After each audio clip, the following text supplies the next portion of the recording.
Hello, everyone. Welcome back for another Saturday afternoon chat this time around with AJ and Chris.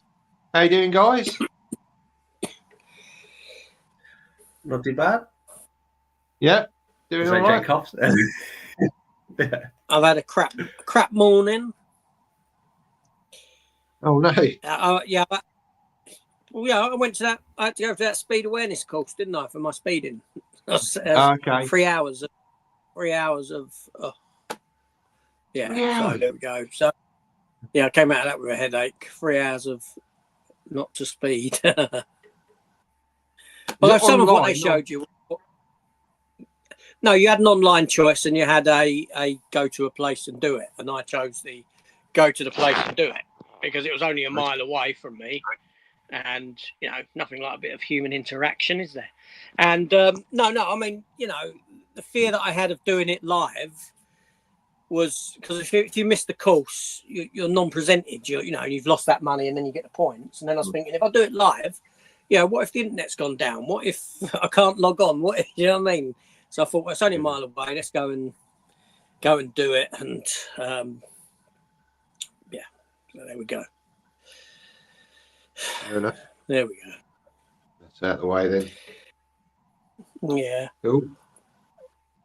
So we've got Richard in. Hi, Richard. Thanks for joining me. Yeah, Rich, how you doing? Hope you're well. Tell me when you're down this way again, Rich, and we'll meet. All right. Professional unboxings. Aaron, yeah. And John Robinson. Hello. Nice to see you. Thanks for joining the chat. Hello, John. No specific subject today, just whatever you want to chat about. We've got Stephen in as well from the US of A. Hi, Stephen. Yeah.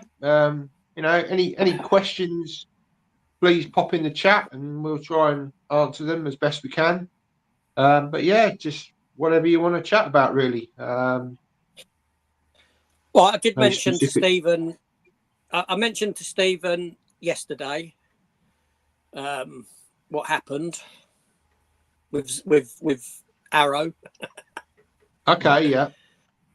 Yeah, because reason why Stephen's a big fan of Elvira, Mistress of the Dark. Yeah. And right. And he knows that I don't mind it either. Stephen's got like the NECA figures and that sort of thing for it. And obviously, the Arrow sale that went live yesterday. And you had all pricing glitch. you had everything. Yeah. So everything was like £9, and we're talking about the £120, £110 Chucky box sets for £9. The Critters box set that I've got somewhere was like £9. That thing there was like £9. I have to say, I have to thank Jamie Powell. He's the one who pointed. Well, I say I thank him. What came of it in the end? No, he pointed me towards it. He was one. Had I not had my phone in front of me, had I not looked at my phone, been on my phone at that second, I wouldn't have seen it, right? Although I'm talking like it's all great, didn't I? But in the end, you know what I mean? So I'd ordered these, I'd ordered a Chucky set. I'd thrown in another Critters that I could flip. Yeah, I know that order. And things like that. And as you know, it was all a pricing error, and it was all retracted for the most part. Yeah. I did order Elvira separately and under a different order. So I had Critters and Chucky under one order. I had Elvira under a separate order, and they let Elvira slide. They've posted that to me for £9 plus the postage, obviously. So £12 for the 4K. Arrow Elvira. Yeah, I think like the same. Aloe Demolition Elvira Man sounds like as well. product. Yeah, so you got Demolition Man from that. They've let you have that. Yeah, not the 4K. Yeah. The 4K sold out. Although strangely enough, again, I noticed yesterday, right, that the 4K was sold out with the pricing glitch, then they changed the prices back to about 18 quid each, which was the sale price. And at that point, Demolition Man 4K was back in stock, as well as the Blu-ray. But then, and I think that the 4K of the Demolition Man was £25, reduced from 35.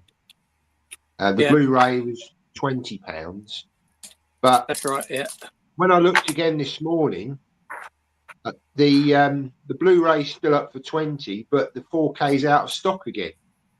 I don't know what's going on there, whether they're playing mind games or what, but I don't know. I don't know. I don't believe all this out of stock stuff. No. Although Stephen was telling me that Demolition Man is out of stock in the US. Oh, okay. That did go out of stock over there. Right. But even still, if you've got the Blu-ray or the 4K, the Blu-ray is going to be from that 4K scan. So, absolutely, as you know, there's going to be little to no real. I don't know about sound-wise, but picture-wise, there's not going to be much in it, is there? No. I've got a feeling it's just a 5.1 mix on that. Anyway, I don't think there's any Atmos. I might be wrong, but a lot of the Arrow stuff, they don't always have Atmos added. So, yeah, I mean, I'm perfectly happy with. Well, I've been looking at that box set for a while, and but yeah, to get it for £9, it's like, yeah, I'm going to get that definitely. And why not? Why not? Absolutely. So, all right. So I didn't get the Chucky set. Not that it matters. I've got the films anyway. I've got them there actually. Look, I've got them like that. They're right beside me. I have my Chuckies like that anyway. Blu-ray, whatever. When am I going to watch them again? I don't know. I may have flipped that one as well. I mean, who wouldn't flip it for? If you can get it for £9, not that we did, but who wouldn't just buy it to flip it? Interesting to see whether somebody bought that set, that Chucky set, just one on a single order. Whether they've got it, whether they shipped it. I'm sure someone will lie and do a video. There we go. Anyway, it was just made. Interesting. It made for an eventful couple of hours yesterday morning. Yeah, it did. Yeah, because a few of us were on there and thinking, my God, this is they've definitely made a mistake here. Obviously, somebody pressed the wrong button, and The sales don't excite me. I don't get excited by sales. I don't.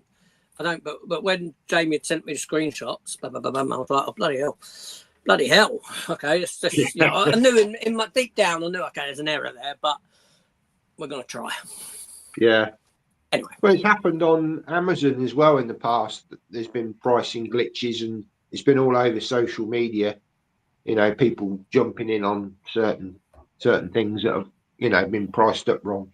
So it does happen from time to time, but you've got to be in the right place at the right time, unfortunately. Yeah. So you're right. Yeah, Stephen says Demolition Man is out of print in the US. So is Inglourious Basterds as well. Oh, that's interesting. Because there's several sets of that Inglourious, aren't there? I've got two of them. You gave me the Everything Blue edition and the standard one with the art cards and that, and then obviously Arrow then brought out I'm sure that's still available in the UK, Inglourious Basterds. Yeah. Okay. Yeah, that's right. And I gifted Chris some of you as well, Inglourious, didn't I? The other half of that set. I don't know if the Arrow is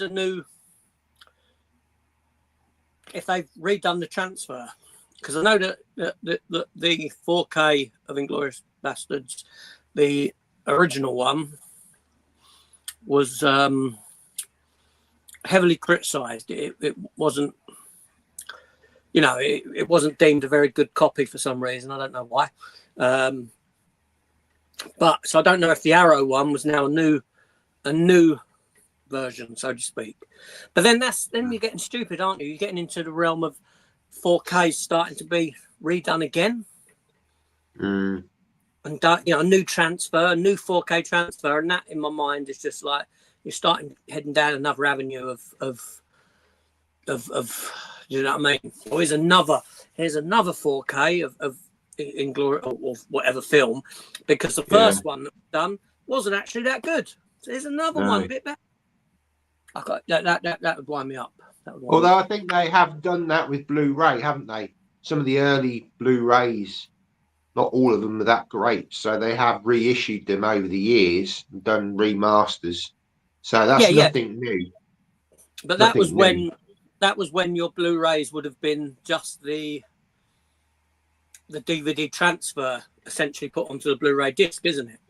That's right. Whereas if you're telling someone that something is 4K, then it's had something done to it. Yeah. So to then say, well, here's another version because the first one we produced or whoever produced was an inferior product, which wasn't good. Well, I should be able to get my money back on that first one. Then, if it ain't, why are you releasing inferior products? Why are you allowing an inferior product to hit the shelves, knowing that it's do you know what I mean? I mean, it's unusual, isn't it? Because that's a fairly I don't know what year it came out, but it's filmed probably digitally. So, yeah, I don't know.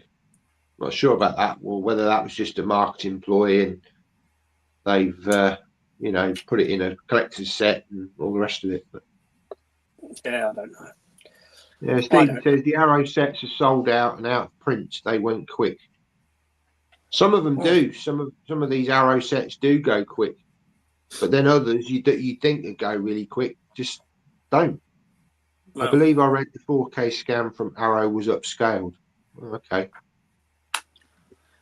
Yeah, I don't know. One for Chris there. One for Chris.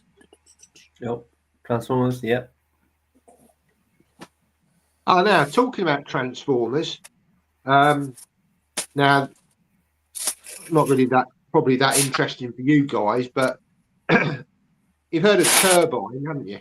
The German company that produce, they've actually now producing a small range of 3D films. Mm-hmm. And what they've done is they've gone back and they've done a 3D version of the Bumblebee and a 3D version of Rise of the Beasts that you can buy on Turbine. So I'm quite tempted by those because I've got most of the Transformers films in 3D, apart from the first and second one, which weren't filmed in 3D. But I didn't realise that Bumblebee had a 3D conversion. Maybe it had a limited run at the cinema, and then I thought they'd just done away with the Rise of Beasts, without 3D, because obviously that wasn't done by Michael Bay, was it? Well, nor was Bumblebee. Wasn't he executive producer on Rise of the Beast or something? I want to say he was in the back. He got some sort of credit for Rise of the Beast, but he wasn't actively involved with it. No, because at the time of 3D, at the height of 3D, him and Cameron were really sort of going full pelt with the 3D stuff. He was really into it as well, and some of those Transformers films look fantastic in 3D. So yeah, I'm quite tempted to pick those up at some point. No, I mean, but I know that's a very niche market, the 3D market. So yeah. Well, I think if I was into 3D, I probably would. Yeah. Well, I mean, the opening scene in Bumblebee where they're on Cybertron, that probably looked really, really great if done well in 3D. Yeah, I haven't seen any reviews for it. But yeah, I've got them on my watch list. They're not cheap, considering that you only get the 3D disc as well. You don't get the standard Blu-ray or a 4K. It's just the 3D disc. So I think they're about 20 quid each, which isn't cheap. No, but it's the only place that you can get it. There's no other, not even Japan. Because Japan's still what they're releasing all the Marvel stuff on 3D. So yeah, I don't know. Well, like I said, if I was 3D if I was into 3D and I had to set up and all that, like yourself, I'd probably be jumping on them, to be honest. Yeah, I might do. And another one that they do as well, which I think I'd be keen to see, is Mission Impossible Fallout. They've got that on 3D as well, which again I didn't realise that had been done in 3D. Again, probably a cinema, conversion. Because you're still seeing, strangely enough, with 3D, you still get a limited run of films coming out at the cinema, and they'll be shown in 3D. I'm sure there'll be Captain America, the new one. I'm sure there'll be a 3D limited run for that as well, and no doubt that'll be available in Japan. But the prices over there, well, getting them on eBay is just crazy money. But so yeah, we've obviously got Captain America: Brave New World's just come out yesterday. Now I know you're going to see it next week, Chris. Yep, Tuesday. And AJ, have you seen it yet? Yeah, I'll talk about it in my next what have I been watching video, which will be maybe midweek or something. I'll do that. I'm not going to do a review of it, a solo review. I can't be bothered. Can't bother doing reviews anymore like that. I'll just incorporate it into. Although, Chris, your reviews are doing quite well. Your numbers. Yeah, they're up and down. It's I say one is sometimes 200, 300, and then one's like 30. It's all kind of on the movies. Some of the kid ones do really well last year for me. But yeah, I think both channels, it's all really random. Like my toy pickups aren't that great. I had a thing that broke and it's got like 600-700 views.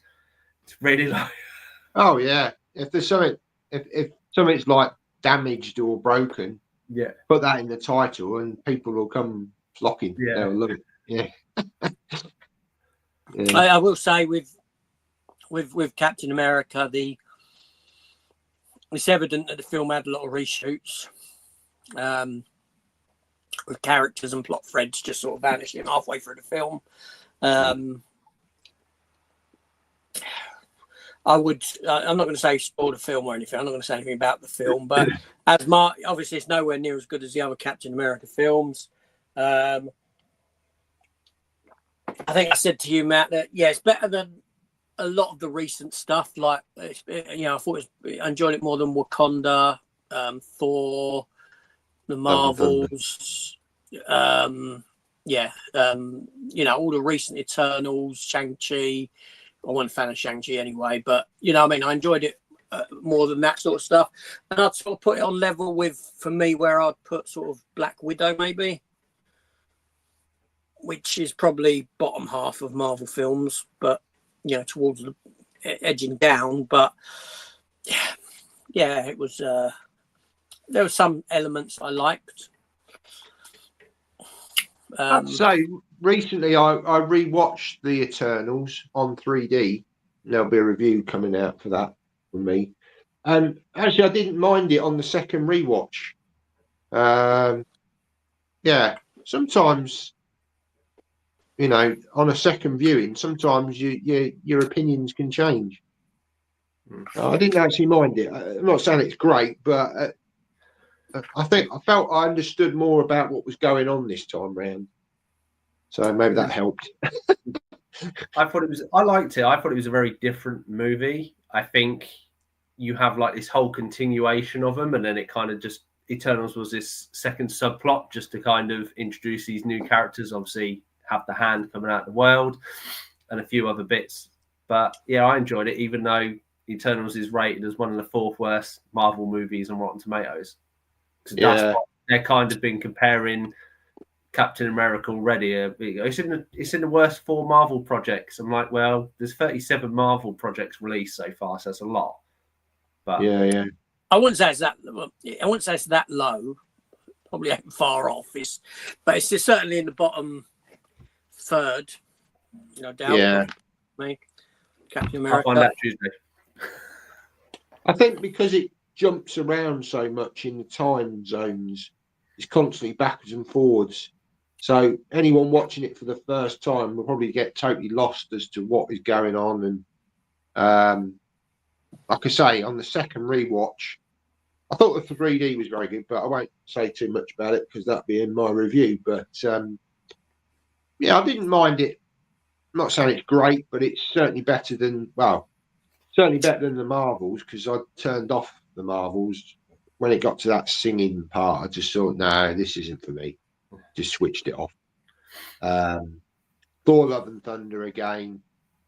Elements of that I didn't mind, but a lot of the stuff with the goats and all that just was crazy. But there we go. It's all from the comics and stuff. I mean, so yeah.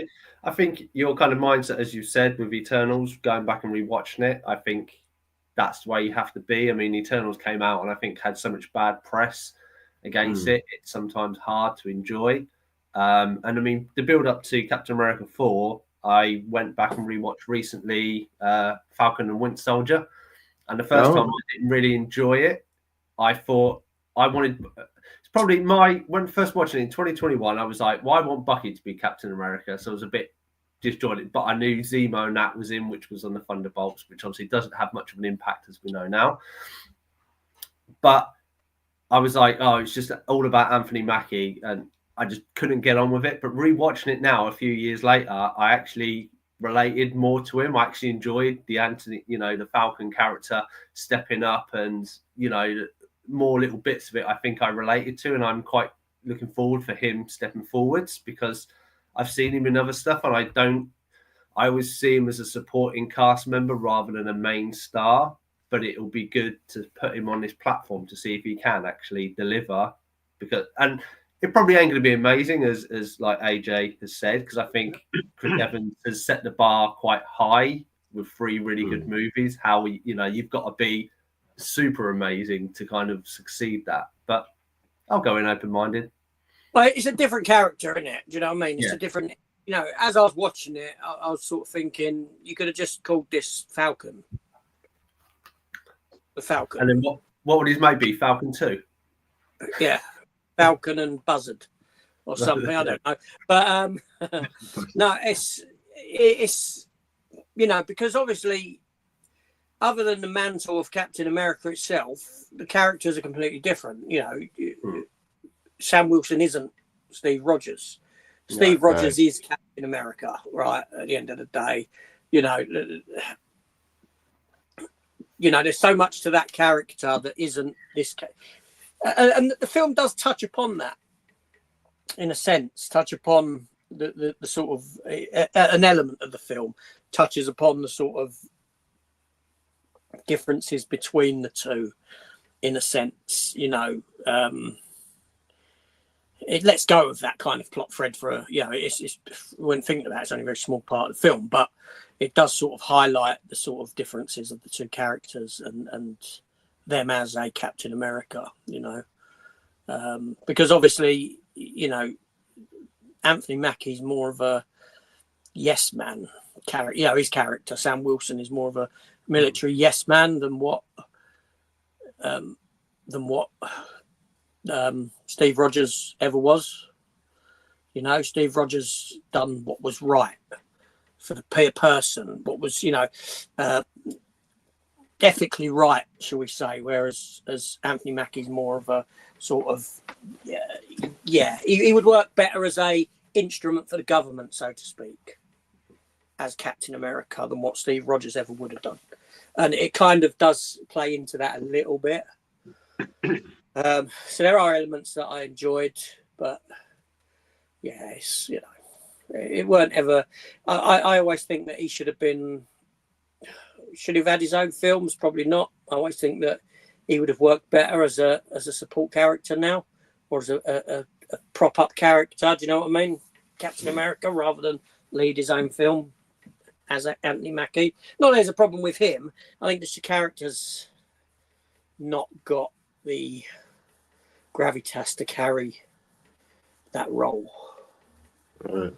The actual character of Sam Wilson. But no, with the should Winter Soldier have been Captain America argument? Obviously, I read the comics during I don't know if you read them during Civil War. Yeah. I don't know where you with Captain America and all that. Did you read them? Yeah. Oh, it's the Ed Brubaker run and all that when Steve was killed at the end of Civil War. Well, he weren't killed, was he? But you know what I mean? When Steve was killed at the end of Civil War, in the comics, and on the steps by Sharon Carter.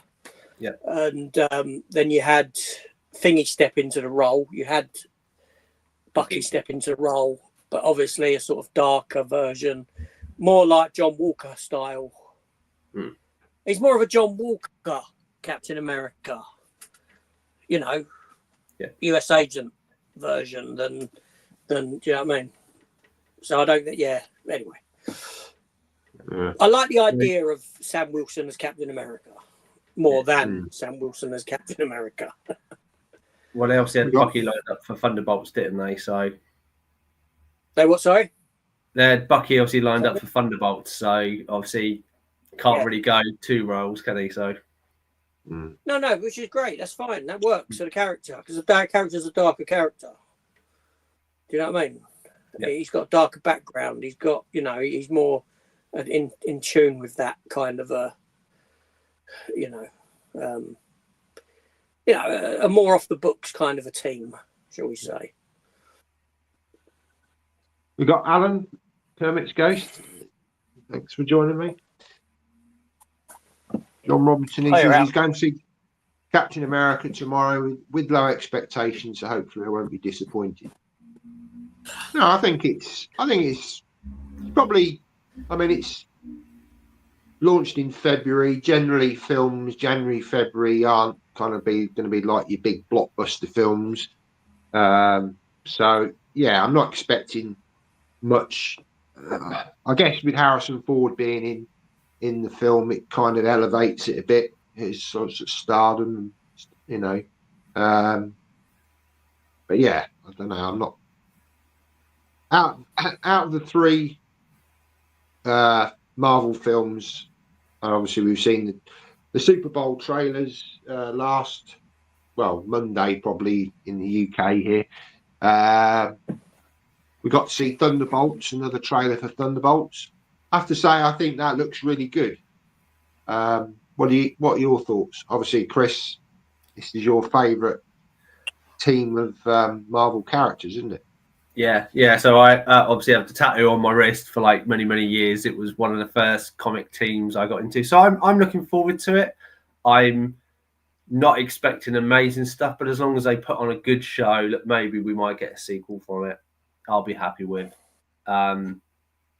For what I would want them to do, they haven't done. So if anybody doesn't know, and I'll probably do a video listener in time, the comics, the team were created in an era where there were not many superheroes, and I feel they should have kind of used the blip as a kind of time frame, a bit like Guardians of the Galaxy, where you could have had 3 films. Don't really need to tie it too much into the MCU, but could still be fun. But I'm open-minded with this one. As you say, the trailers look good. It's got good characters, and I think hopefully it is an enjoyable experience at least. I get that Guardians of the Galaxy vibe from it. There's a bit of sort of banter going on between characters. Certainly in this latest trailer, there's a lot of sort of banter going on, I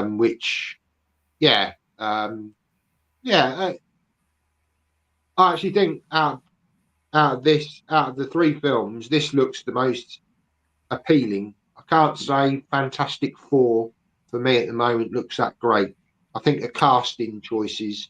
I mean, I'm only going by the look of and what I've seen so far. It doesn't look great, but they may be really good in the roles. I would have liked seeing John Krasinski as Mr. Fantastic, because I thought he looked great in Doctor Strange 2. But until he opened his mouth. Hey. So that obviously. Oh, am I breaking up? Yeah, no. I thought he looks the part when they did the designs before Multiverse of Madness come out for John Krasinski. But I'm just like, for one of the smartest people on the human planet, and he faces the wonder, and one of the first words out of his head is, "Well, that guy's really powerful if he uses his mouth." A bit stupid thing to say. Just saying. Yeah. But yeah, that's the writers, isn't it?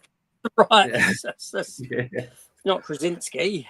No. I mean, he looks the part, but I just didn't gel with him, and I think I don't mind the trailer. It's obviously me and AJ spoke about this and said that maybe it's an alternate universe and they're going to be brought into the MCU via the multiverse. I don't know, but it just seems quite such a separate entity at this time. Yeah. And that's the thing that's getting me. It's quite an older style, a dated style, and how is that going to appeal to people? And I think one of the things that the early 2000s one did was, like, you could set it in modern time, but it's about family. That's all it really needs to be, family, and they get their powers, and maybe sort out a better Doctor Doom. I don't think. I don't think it's an origin story. This though, is it? I don't think so.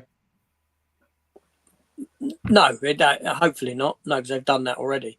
The problem is, this is right. Okay, so forget Fan Four Stick, but the other two Fantastic Four films before that, and I don't mean Rise of the Silver Surfer, I mean the 2000s one and the 1994 unreleased Roger Corman Fantastic Four film.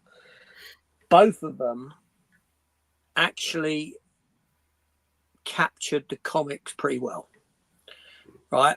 Fantastic Four is a very light, fluffy comic.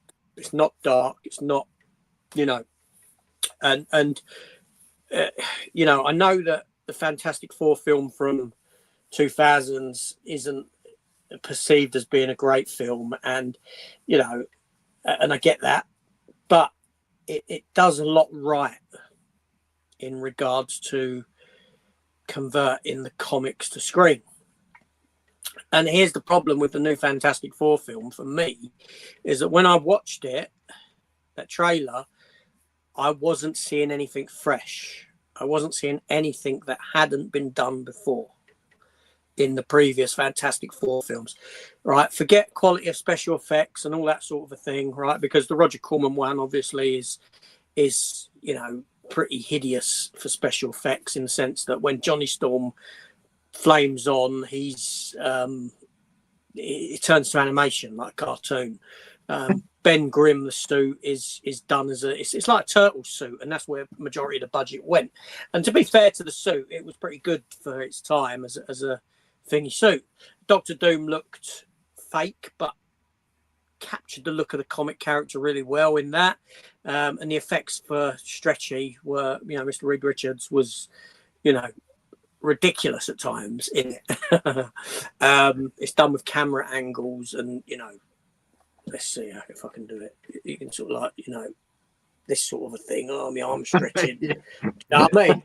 You see what I mean? You can sort of do it with camera angles coming out. And there was elements like that in it. And at the end, when they get married, there's a stupid long plastic arm out the roof of the car, sort of waving back and forth like this as they're driving off. Right. But what the film's done, like the 2000s one, they captured the essence of the comic book. And so they got that right. So I don't know what people want from a Fantastic Four movie when they've given you the comic on screen before. That's the bit that, I know that, Doctor Doom weren't exactly right in the 2000s one. I know that Galactus was a big spinning, dust ball in space sort of thing. But, they sort of captured the essence of family and the characters pretty damn well. So for me, watching a Fantastic Four trailer is like, it's nothing I haven't seen. So Thunderbolts itself looks good. Thunderbolts, because and this is when I've done the poll on my channel about what won you. I'm surprised that Fantastic Four got the most votes. I really am, because and I think this just shows the sort of people are happy with the same. They're happy being given the same thing, whereas Thunderbolts I know it's Suicide Squad, but it feels what works for me with Thunderbolts trailer is that you've got the characters together that you've already met, all these little characters, bits and pieces, and you've already got the familiarity there, but you're giving them something to do. You're giving them bigger screen time. You're bringing these small supporting characters to the front to give them their chance to shine, and in that sense it looks good, but like Chris was saying, we did have a discussion about Fantastic Four, and whether it's set in an alternate universe and they come through the negative zone, or they use the negative zone and come into the MCU. There are other, I have heard rumors that these characters are from the MCU universe, and before they got their powers, they went in the 60s, they went off on their space mission or whatever they went, or they went through the ring, something happened to them and they ended up elsewhere with their powers, and that's where they've been in this different universe with their powers. Then they come back to the MCU with their powers, so they would have left without like astronauts leaving without been lost, whatever. They come back powered years later, which kind of makes sense. Like you say, you said it when you reviewed the trailer. It gives you that sort of Jetsons sort of look, doesn't it? It does, in a sense, with a car and this sort of 1960s futuristic kind of a world that they're going to be incorporated in. Even this, inside their house sort of thing, inside their, there's this contemporary futuristic kind of feel to it that is, I just thought, Jetsons. I mean, thinking about WandaVision, I quite enjoyed WandaVision, but again, they very much brought into the. You're right there. They very much brought in that sort of 50s and 60s, even 70s sort of soap opera element into it, didn't they? I know the first couple of episodes where you didn't really know what was going on, and it didn't really get going until the third episode. But again, it was something different that we hadn't seen before. It felt fresh. So, I guess they're going for a similar kind of angle. Keep talking, I'll be back. Okay. I'll be back. Similar kind of angle to the Fantastic Four with this sort of, like you say, this sort of alternate universe kind of, Jetsons sort of. But people who don't know what the Jetsons, it was like the sort of it was the Flintstones, but in the future, wasn't it? It was that sort of thing. Yeah. Just like Space Age Family, and quite a lot of it actually came true with their team meetings online and a few other bits. Really? Yeah, people have gone back and compared like some of the stuff from the cartoons and gone like, where obviously George used to go to work and then he used to contact his boss via like a little screen, and then they used to have like chats via it, and it's like, oh well, we do that now, don't we? Technically, Yeah. It's all kind of work remote sometimes and everything else. Yeah, I guess maybe these are where the ideas have come from. Again, The Simpsons. There's a lot of episodes of that where things. Certainly, I mean, recently there was a thing about Trump. There's a lot of stuff with him in the cartoons from back in the sort of early 2000s that now are sort of like, they predicted he would become the president, and here we are on the second run. But anyway, let's not get into politics. But Alan says they should have brought back Steve Rogers via the multiverse, but have him as more of an edgy version. Oh, yeah. You go. No, go on. I was just going to say, so there are talks, aren't there? I think Chris Evans is in talks to return to the MCU. I think AJ said about it as like Captain Hydra. That may be where he'll come in. But I think probably, obviously, their contracts run out, didn't they, after he'd done so many appearances. And I think would you want to keep playing the same character and get typecast? Yeah, I think mean, I think it'll come back. I think they're enticing. If they got Downey back, I'll get him back. It's only going to be for like a one and done, really. Yeah. You know, Downey ain't going to do nothing more than these. You know, the Doom stuff will be done in Secret Wars. They'll be done and over. I expect to see, because then you've got a soft reboot. They're going to soft reboot the MCU after that, aren't they? Yeah, hopefully. Somehow. Or it just crashes. Whatever's soft. Yeah. But there we go. like you say, the next few films, really. I mean, okay, let's put Captain America 4 aside, but the next, certainly, the Fantastic Four is kind of like the new phase, isn't it? I guess phase 5. I guess Thunderbolt sort of fits into that as well. But really, we need to see Phase 6. No, is it? I don't know where the phases end or finish and start now. No, I don't. But I get in my mind, I'm thinking this sort of Fantastic Four is the next phase, which leads into the Secret Wars, and there's 2, aren't there? There's 2 Avengers films coming out. One next year, and is it one the year after, or 2028? I can't remember. Yeah, because you've got Doomsday, which is, and then you've got Secret Wars. Secret Wars will be a continuation of Doomsday, much like our Endgame was a continuation. Infinity War Endgame. It's that kind of thing again. Yeah. Okay. Yeah. Phase 5 started with Ant-Man, Quantumania. So when Ant-Man, Quantumania, Guardians 3, Secret Invasion, Loki 2, What If, Echo, and then they've got Deadpool, Wolverine, and Agatha, and then we have Captain America 4, Daredevil, Thunderbolts, Ironheart, Fantastic Four, then a few Wakanda series, and I think it ends with Wonder Man TV series that comes out 20 December of this year, and then it's Phase 6, which I think will be obviously Avengers Doomsday, which is the next one. Just sounds like a mess. It just sounds like a complete mess, doesn't it? I mean, Secret Wars, whatever happened with that? Well, that's on the worst one.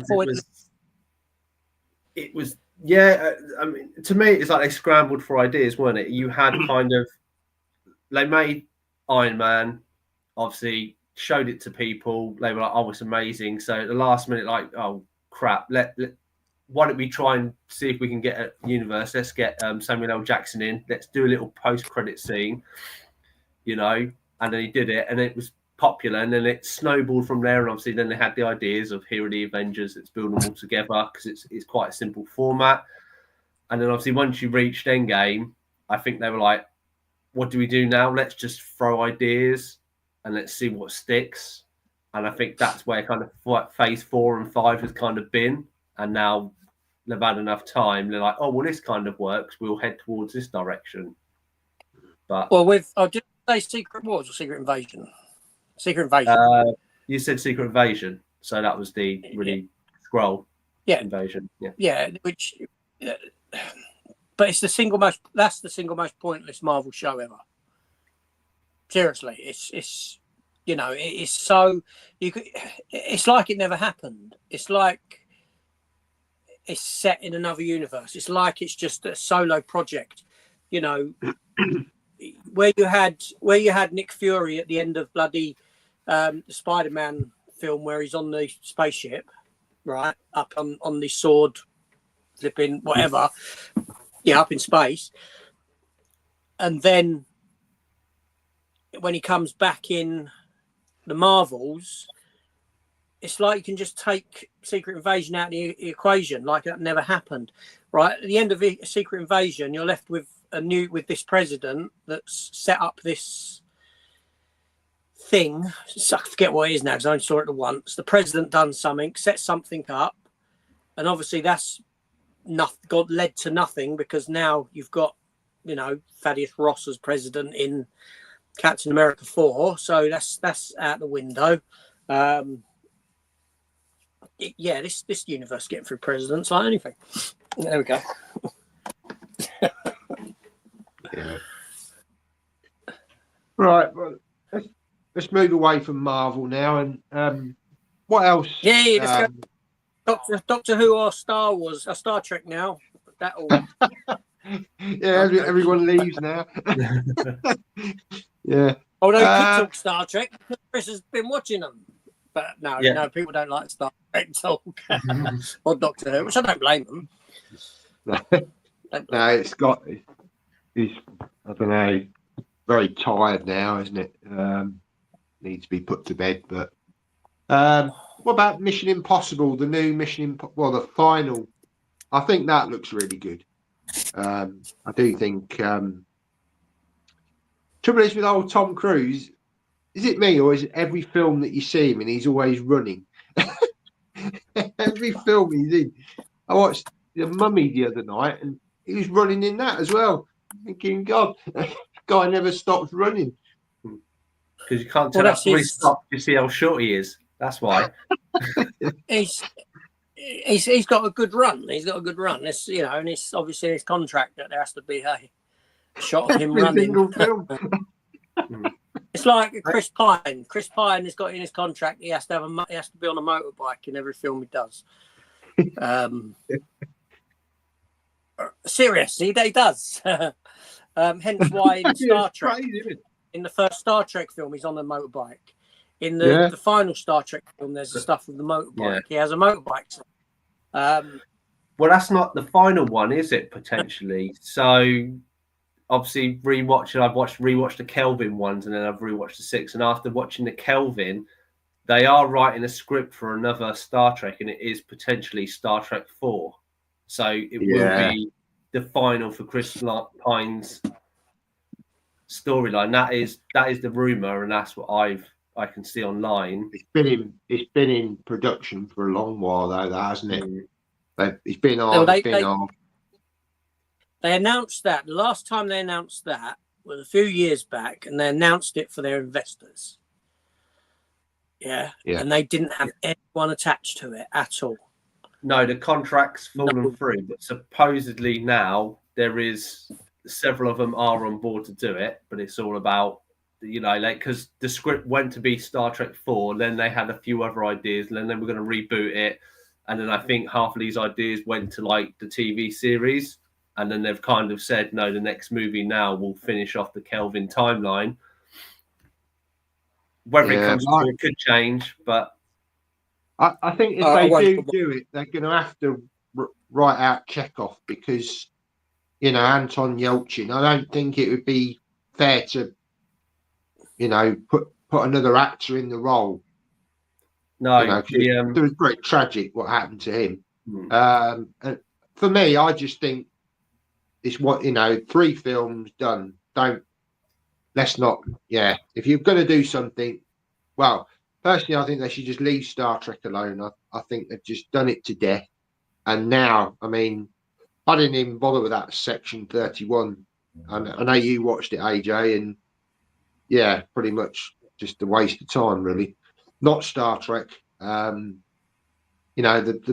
guy who's in charge of it just doesn't seem to know what he's doing, if you ask me. It's just so far removed from what it used to be in the old days. But there we go. Yeah, but I won't fault Thingy. Strange New Worlds is pretty good. That's Pike, ain't it? Yeah. Or Black Bolt. Yeah, that's it. That's pretty good. I can't fault that. Anyone watch the new Apple film, The Gorge? I think isn't that Anna Taylor-Joy and I forget who else. I have seen clips of it, but anyone seen that? No, not yet. Is it any good, Stephen? Who's in it, Chris? Miles Teller, that's it. Yeah, so the fantastic. Yeah, Anna Taylor-Joy, Sigourney Weaver. 2 assassins, I think, that come together, and there's like this sort of monster verse or something. Okay. Yeah, might be one to watch at some point. Haven't got Maybe. What else have you been watching? Have you been watching much? I honestly haven't really watched hardly any films this week at all. Is there anything that you've watched that you've really enjoyed this week? I've got something I finished this morning, but I probably can't talk about it because it's too soon. So Cobra Kai, final series got released Thursday, so I finally watched that. So that was a good ending. I do think it had run its time, but it is nice to have it all tied up and all signed off and everything.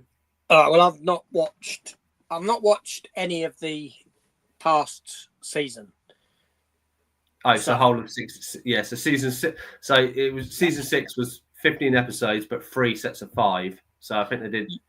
That's right. Yeah. So what I've done is I've held off on watching them. So that I can, now that it's finished, now I'll start and I'll watch all 15 in quick succession. I didn't want to get into breaking. Yeah. So that's what I've Yeah, Stephen says the gorge. It's not terrible, but felt a bit long.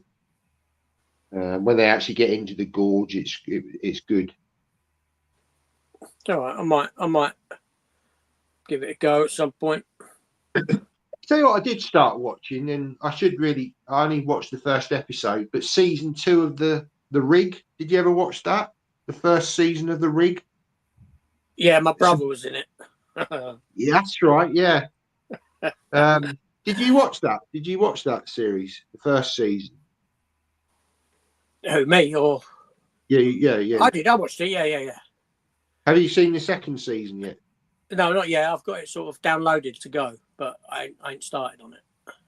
Yeah, I watched the first episode because it's moved to more of Arctic kind of location now.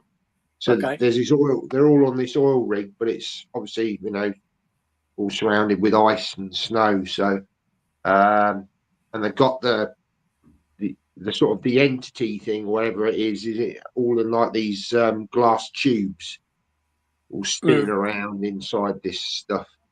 But yeah, didn't mind the first. I felt like I wanted more from it than the first series, but I'm hoping this second series, I need to get back on that. It was a couple of weeks ago I started watching that. No, I've been. Sorry, go on.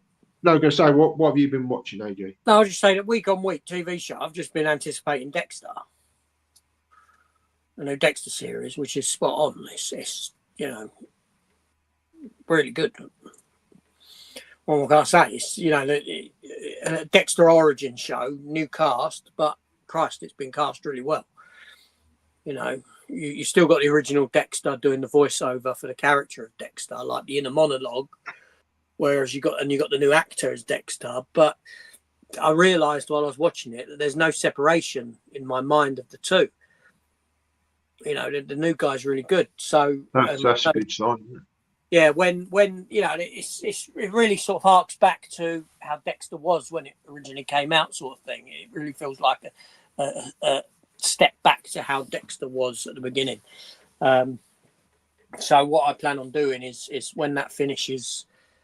Oh Christ! Wait, it's finished, ain't it? Yeah, I thought it's out. Yeah, last episode was yesterday. Yeah, so I can watch the last episode now. I forgot about that. It's odd. But then now that that's finished, and I watch the last episode, I'll go back. I'm going to restart Dexter. I'm going to restart with the originals. Get through them. Never ever watched it. Never watched the TV series. That's right. Geezer at work got me into it when it came out. Dexter's it's a really good show. It really is. John Lithgow. John, have you seen him, Chris? Trinity. Yep, I think I can. John Lithgow was like, in season 4, he was. And then it does get depressing a little bit. I mean, I really liked it. After the 8th series of ending isn't your casual ending, but if you know the books, it makes a bit more sense. The reboot series started off well and I think floundered a little bit. I think I don't want to say too much because obviously it gives away stuff from the original series. I enjoyed it. I like Michael C. Hall. I haven't seen the prequel series yet. If you get the chance, yeah, it's the geezer they've cast as Dexter himself is actually really good. He's got his mannerisms down and everything, But yeah, Dexter was a good show. It did at the end. It did like any show that goes on for that long, it does flag and it loses its way, like most shows do. But it's nice to have this series, which is just it feels like it's back to Dexter with a different actor.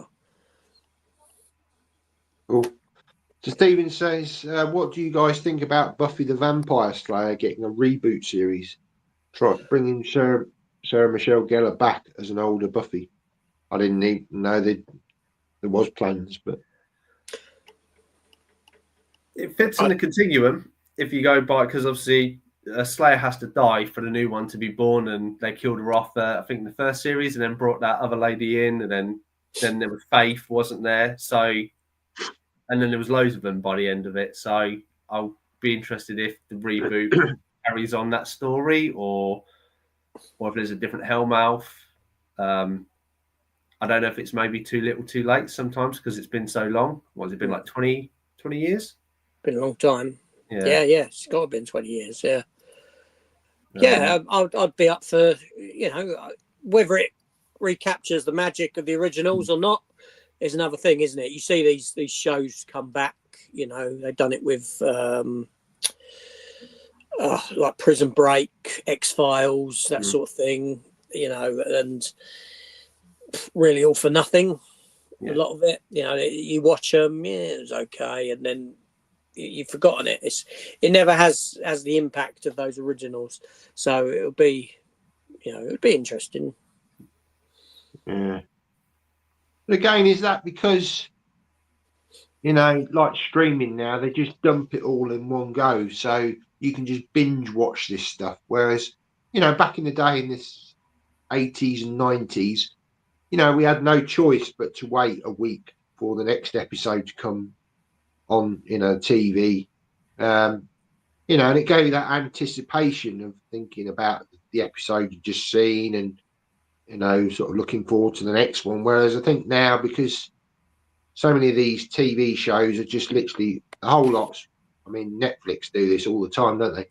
Just release the whole lot and you can literally binge watch probably most of it. I mean, a lot of these TV series are only 8 to 10 episodes long now, but you can pretty much do it all in one weekend if, you dedicate the time towards it. I like the idea of the old, TV series where it would go on for months. 2 or 3 months you'd be watching this TV series and, you just look forward to next week's episode. And I think we've lost that now with modern, streaming, unfortunately. But yeah, I remember the days in the 90s watching 24 in real time. Although that benefited from not being all put out together, because Jack Bauer could get from one side of Los Angeles to the other in the time it takes me to get down to the fish and chip shop and back. Do you know what I mean? Yeah, he needed the time in the breaks to go to the toilet, because that man hadn't been for like the Louvre in like 8 years. Every time I've seen him, I was like, God, hardly eats anything, drinks anything. No, they were good. They were groundbreaking for their time. They were very good. Yeah. But yeah, it was, it did take its liberties, certainly. But no, I mean, like I said, Dexter's done as a weekly show. The Star Treks are done weekly. But yeah, I don't know. There's pros and cons to the whole a show being all dropped at once, isn't there? Yeah. I mean, look at what I've done with Cobra Kai. I've waited so that I can watch them all together rather than watch them on a, I know they're dropped as 5-episode bundles, but I could have watched 5 episodes and waited a few months. Next 5, waited a few months. But I've waited so I can have them all to watch in one go. Had they dropped all 15 in one go, I'd have watched them. I've waited to watch them quick. But then Dexter, yeah, there's this anticipation for it, so much so that I forgot that it was on yesterday. The reason I forgot it was on yesterday is because the last episode I didn't watch until about 3-4 days ago, because I caught up with stuff and things going on and forgot. And then I started watching something else, forgot that I had that, and yeah, just silliness like that. So that's why it doesn't feel like it's been a week for me. But yeah, yeah, there ain't nothing like the. And then the other thing is, I see a lot of people they complain. They complain when something finishes on a cliffhanger. Now, I forget what it was recently. Something finished with a cliffhanger. And people were moaning about it, and I was thinking that used to be the big thing. That used to be ever since Star Trek and Best of Both Worlds, with its Borg cliffhanger and Picard being Borgified, and you having to wait to the next year, next season. Then everything was doing it. Everything was doing the cliffhangers, and now when you get a cliffhanger on something, people were moaning about it.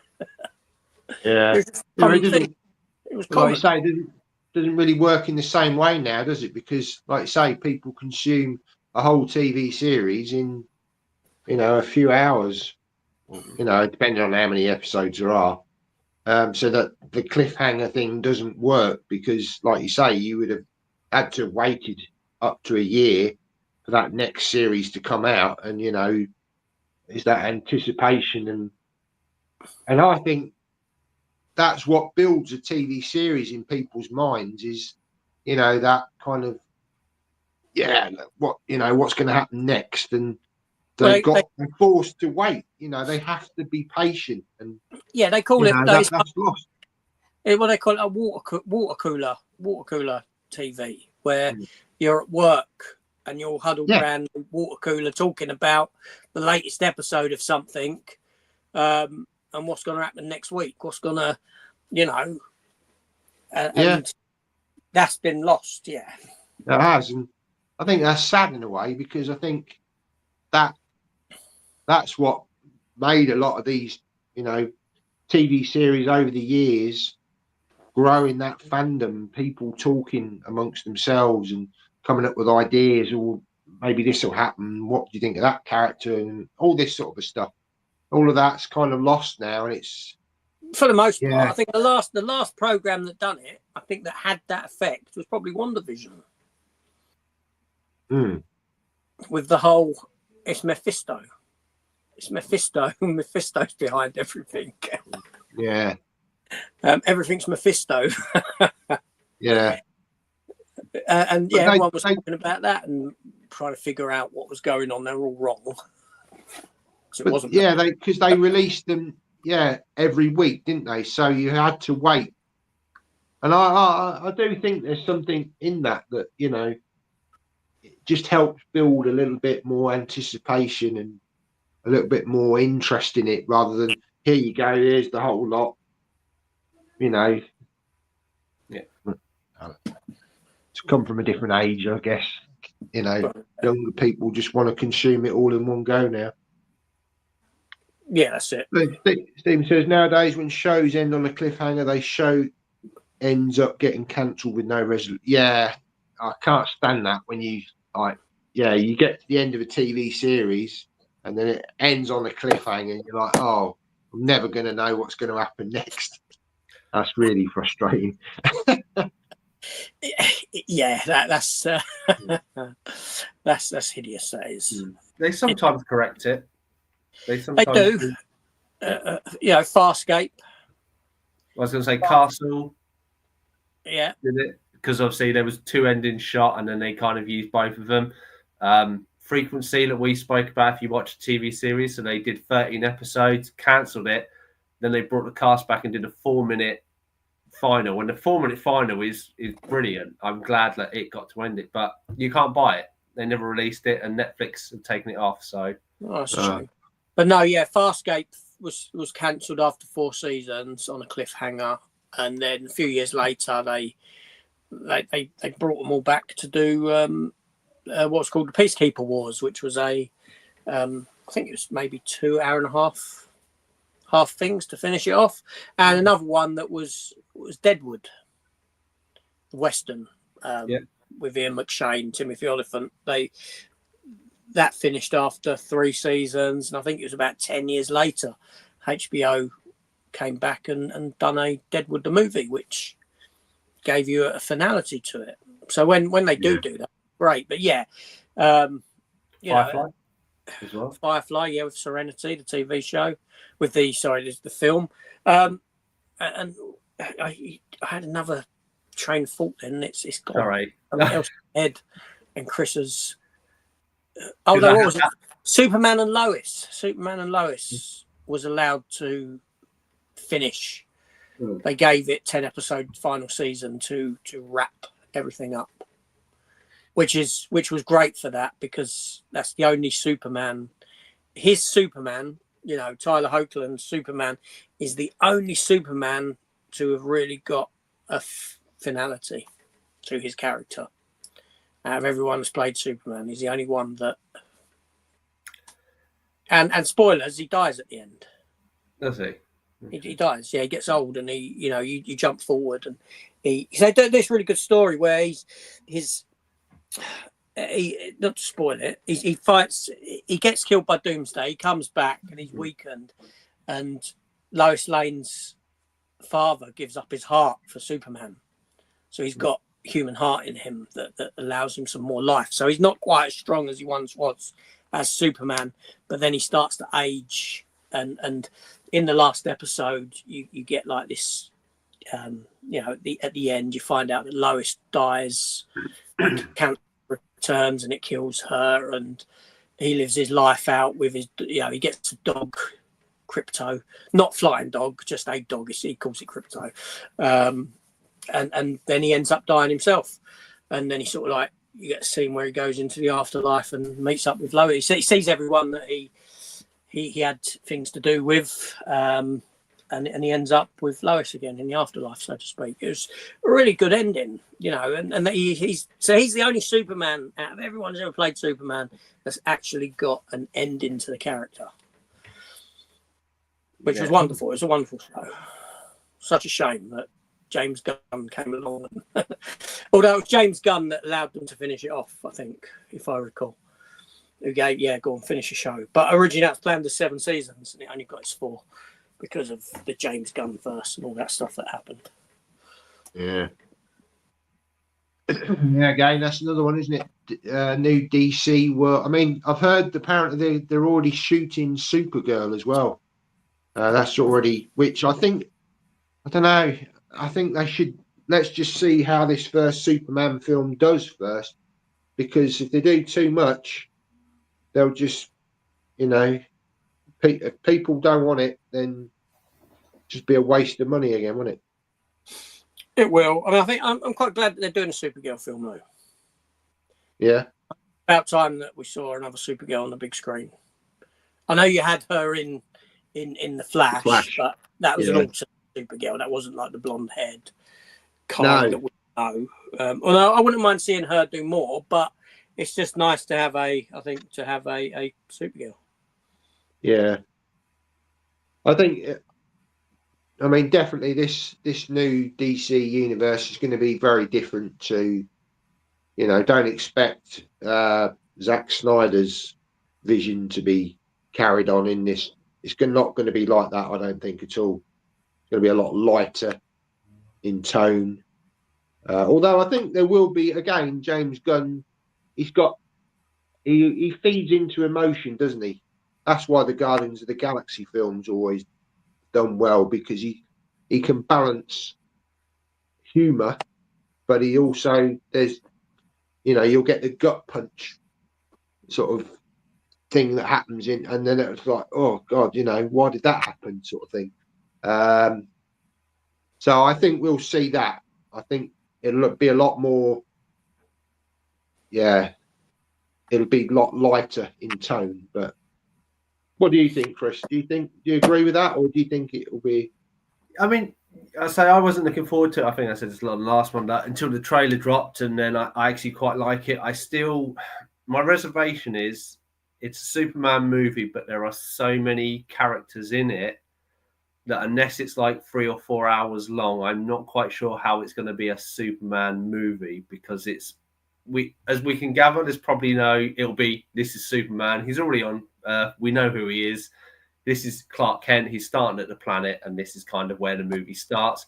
But then he meets all these other people, and I'm like, what? There obviously is some link to outer space, because obviously with the Guardians, Green Lantern, and that. But I just feel like it's too many characters. Like, how can you do them justice? You're either going to do a very weak version of like 15 characters, or it might be lucky. It might be like Guardians 1. You have all these new characters and they all kind of form this Justice League light. I think that AJ's mentioned before, and that's what we get. But I say the trailer made it look really good. I'm excited for it, but it'll be interesting how they go about it, as it's the first movie.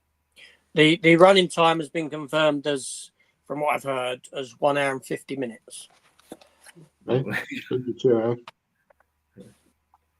So I'm guessing then those characters that we've seen are going to have literally minutes probably on screen.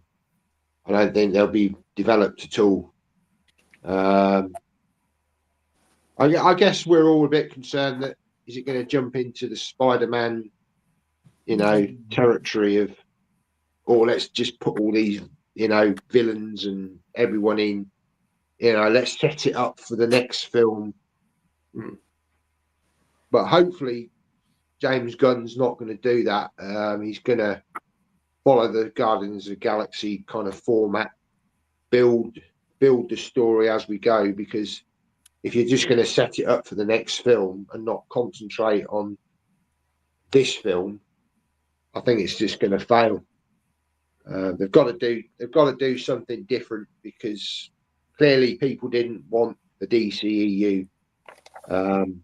Even with Snyder coming back at the end there with, the Justice League, Wonder Woman, Aquaman. I enjoyed The Flash. I thought that was quite good, only mainly because of Michael Keaton being in it. But even Michael Keaton's Batman couldn't bring in, the audience that they hoped. So, yeah, people are burnt out. Yeah. Too much. Like you say, even with Marvel now, it's a bit lackluster, and people are like, I've had enough of this now. Like you say, this is why Barbie did so well, because it was something fresh, something different. Yeah, the event. Marvel used to be. It was like an event. It was a cinematic event every time a Marvel film came out. That's how it became. And that's now it's a film. Marvel's releasing a film. It's not an event anymore. That's past. That feeling has passed. Yeah, I don't know. It'll be see how it goes. Like I said though, James Gunn's. I like to look at a trailer, but James Gunn's untested with an established character, isn't he? Yeah. Whereas you can get away with doing Suicide Squad and Guardians of the Galaxy, and you can take these characters and you can do your own thing with them, because they're not an overly established character in the comics. They're not big. They're not, these are bit rate characters essentially that you can mold to your own making on screen and do what you want with. But Superman, you can't do that. There's an expectation. There's a tried and tested formula, so to speak, for the character that you've got to adhere to. And James Gunn's untested in that field, in my mind. I don't think it certainly won't be an origin story. I don't think they'll do an origin, because we've had it twice, haven't we? Man of Steel, they did it in a different way, and I thought they did it in quite a clever way, but it ultimately was an origin story. Yeah, see, I want to know. I'm curious as to whether they go with his parents dying or his father, because you see, you got a scene in the film with his father, so that leads me to believe that either they're going to go with his mother's passed away, or they will go with neither of them, that they're both still there, much like what Lois and Clark, The New Adventures of Superman did, where they kept the parents alive. So it'll be interesting to see if they do that sort of take on it, just to give it a bit of difference. Yeah, I think they'll need to change it again, otherwise, like you say, people will soon, switch off from it.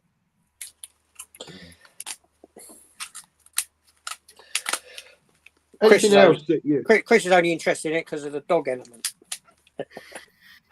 That's Yeah. the appeal for Chris. It is great. I was going to say I love a good dog movie, and Crypto, does look fun. I don't know how much of the movie we'll get of him, but no, I agree. Crypto looks, fine. I ain't got an issue with that side of it. It looks all right to do. Finally give you that sort of.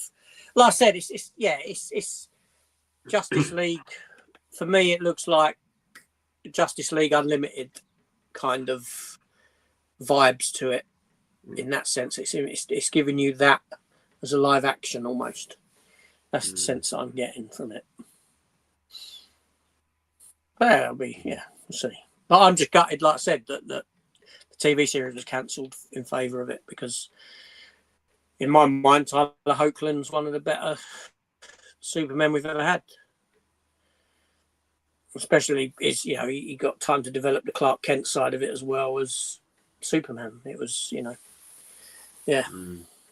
I think TV series always do that, don't they? You've got far more time to develop the characters, week on week. Whereas with a film, you're limited on time.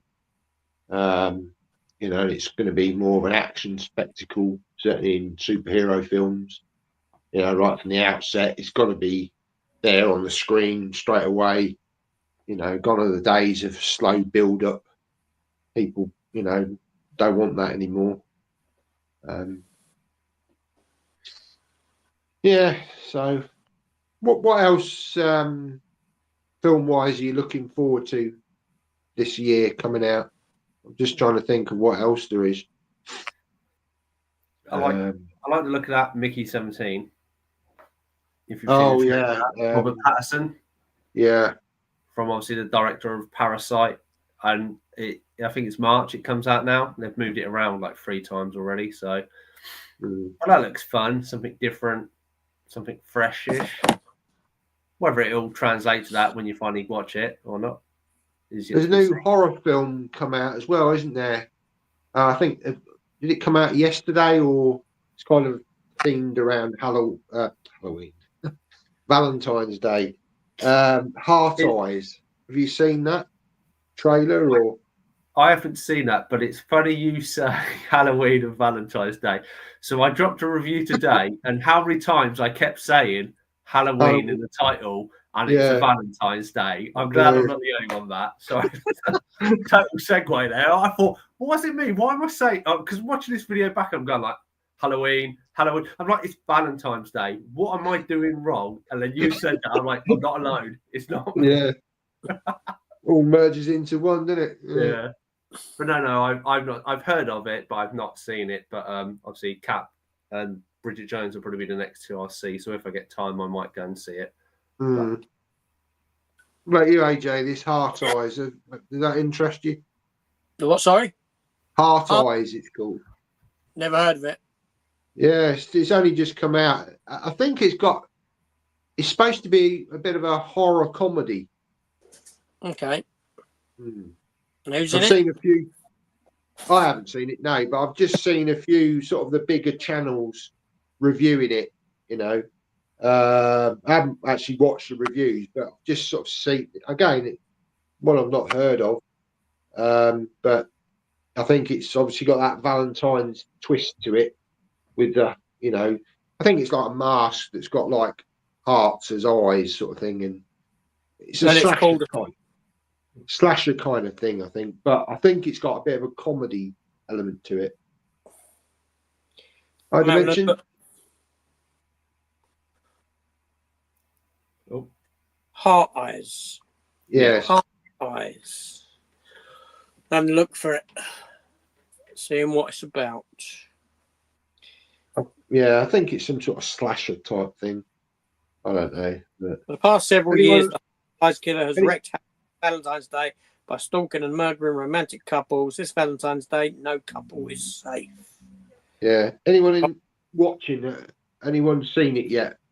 What do they think of it? I wasn't mentioned even this- aware of it. Wasn't even aware of it. No, only because I saw it in the feed, YouTube. Happy birthday, Dimension. Happy Hope you have a birthday. good birthday. Yeah, so yeah, don't know. Again, it's this time of year, isn't it? It's always a slow time of year, January, February. Not much coming out. It's generally sort of get to March, April. Although I suppose like you say, the Bridget Jones. I mean, obviously that's going to appeal very much to the female audience, especially at this time of year. You know, people. You know, I mean, what is it? Is that the fourth film in the franchise? Yeah, fourth one. I think I've seen the first one, and yeah, much of a muchness in my opinion, but I can see why it appeals to the ladies. You know, Yeah, they're not my cup of tea, but I'll probably watch it with the missus. I'm going to say I'm sure your missus is probably wanting to watch it. I like it. Bit of Hugh Grant. Yeah, it's all right. I've seen the first one many years ago, but I may have seen the second one, but I don't think I've seen the third one. It's not really, yeah. Yeah, it's the same sort of theme and that across all of them. Obviously, different aspects and that. But yeah, if you don't like the first one, then you're not going to like. Oh, Storm's coming. Yeah. Storm. Yeah. Steven put a few photos on Instagram with the dogs. Yeah, why not? Yeah. Good girl. Oh, good girl, yeah. There you are. Yeah. So, is there anything else you'd like to chat about? Because at the moment, I'm kind of I haven't really got a lot. Sort of. I mean, what's coming up on your channel? Anything good on your channels coming up? I've not got much to say. I think I had my 2 series for like January, and then I've kind of slowed down a little bit. I'm trying to work through my backlog or upgrades. So I conveniently upgraded loads of stuff to Blu-ray last year, and I've not realised it, but a lot of them have new movies out this year. So I've just started Jurassic Park. So I did one last night. I've got obviously Mission Impossible to go through them and stuff. So Saws to go through and stuff. Obviously, because Saw 11 comes out, I think, December. Oh, really? Yeah. Again, their films are not really ever got into those Saw films. They don't appeal. I know AJ said the last one was very good. Yeah, 10 was great. I just don't think 11 it'll go down again. Like 1 was really good, 2 was all right, and then it just gets samey. They finished obviously. Yeah, the worry is 11 will take a step back to the standard sort of Saw. You know, what a Saw film is, as opposed to give you this character study, which Saw X was. Yeah, Saw X was quite. Yeah, it was all right. It was a good film. Surprising. Yeah. What they done with it. Yeah. But you know, what else, Chris? Anything else coming up or doing? Not loads. Obviously, I watched all the Star Trek, so I now need to go get Generations and stuff. So I done a video for my order of them. I bet you're not going to be happy with my order, but we shall. No, see. I'll be interested. I'll be interested to see. I mentioned you. Well, it won't be out for like another month, so you might have to wait a little while because I'm that far ahead. That's fine. That's on fine. those. But yeah, I enjoyed it. In all fairness, I've seen them all on DVD many years ago, and I bought them, and I can only remember Khan, and that's because of Chekhov and the earworm and stuff like from rewatching it. But rewatching it now and then reading into a little bit of what went on with stuff and direction, that I actually quite enjoyed it. I I actually respect William Shatner's acting a little bit better than what I did. Obviously, it seems he didn't get on with quite a few of the cast behind the scenes, but no, I did enjoy it more because I come from Star Trek Generation era. So Yeah. obviously, it was very much before my time. My dad did watch it, and I watched bits, but yeah. But no, I did enjoy them. I say now I've just got to find a box set for Generations to go into those. I'm sure that won't be too hard. I've already found one on Vinted, but I'm trying to not spend too much and save a little bit like you are, AJ. So it's and obviously that on Blu-ray and movies. Sorry, Matt. On Blu-ray, you're going to get. Yeah, on Blu. So I've updated. Yeah, so all kind of the series that I like, they've condensed them into the box sets. So yeah, Generations. I just need to find a Blu-ray. And as you saw, picked up today, obviously Salvation from Terminator. So I've got almost all of those now upgraded. But yeah, it's just the box sets. That's the problem with like trying to get through like the Equalizer, the Puppet ones that you gave me. Puppet Master. So yeah, so I have like 3 or 4 box sets that have like 20 films. So I'm trying to get through them, but it's so hard going to get, to watch these one after the other. But Yeah. I'll do it. Cool. That's good. Have you got to those Critter films yet, AJ? In that Arrow box set? No. No, I haven't. I'm just interested to see when you watch them whether you get buyer's remorse with that box set. 'Cause I don't think they're great films. The first one's good. I like First the one's first alright, one. but then they The just second one, go downhill, I think. well, the second one has a few elements. You like the ladies, and there's a few inner jokes that they do. And then obviously, I think third is Leonardo DiCaprio, and then fourth is just Wow, he's in it, is he? yeah, that was his first acting role in it. Yeah, I mean, Critter. I'll get to Yeah. them at some point. I don't know when. Maybe when I'm off. I've got a week off in April. I might dedicate some time then to it. But yeah, no. I've got, I've pulled some films out to watch. Because I filmed another. When did I last watch that for this top shot behind me, and whether I would upgrade. It's kind of like I said in the video. It's kind of a self-affirmation, kind of an exercise to try and prevent me from upgrading. So I looked at this top shelf here, and I went through, and it was like, when did I last watch these films? Because I found that what the realization that I've come to is that there's a lot of Blu-rays that I haven't watched since I've had them and got them, and part of the reason is because when Blu-ray came along and I stepped into the world of Blu-ray, which was straight away, literally when Blu-ray started, I went and upgraded over time all of my DVDs to Blu-ray. But yet still not visited the films, or a lot of the films. You know what I mean? Which is just stupid when you consider some of the prices you've paid for them, and now you can just go down and get them for pennies. Do you know what I mean? It's like just money wasted completely. But I pulled a few films off to watch, to add to a watch pile, and it's quite good because in a sense I went through that whole shelf, and I only pulled there's only 2 films in there that I said if they done a 4K of this film, I would be tempted to upgrade it. Only 2 from that whole shelf. Which is good. I've only just filmed that. I filmed that this morning, actually, after I got back from my course, and that's uploading now for whenever I put it up. But I want to film my the one that I've spoke about, which is the mental health side of things and the buy-in and this sort of a thing. That's the one that I want to get round to filming. I might do it tomorrow, but because it's quite a hefty talk, quite heavy, in a sense, because of its subject matter, it's not something I can sit down and film lightly. I can just sit down and do. I've got stuff that I needed to print off for it, to talk about things like that. But I need to make sure I'm in the right place to do that discussion justice, so to speak. Because again, for me, it's